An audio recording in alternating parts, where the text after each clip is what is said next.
Hər gün bir çox insanın həyatına ümid, rahatlıq, şəfa bəxş edirsiniz.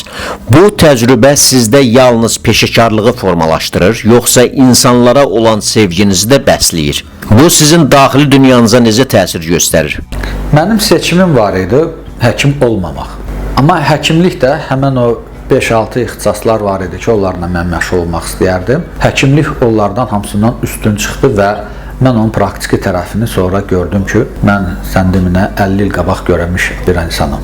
Və bugün də o birisi sahələri mənimsəmişəm, amma həkimliyimdə də qalmışam. Həkimlikdə ən vacib nədir? İnsanlara mərhəmət bəsləmək. Əgər mərhəmətin yoxdursa, həkimlik olmağın mənası yoxdur. Həkim olmağın mənası yoxdur. Həkimlikdə məni aparan mərhəmətdir. Həkimlik sizin üçün sadəcə bir ixtisasdırmı, yoxsa həyat tərzi? Həkimlik mənim üçün həyat tərzidir və düşüncə tərzidir.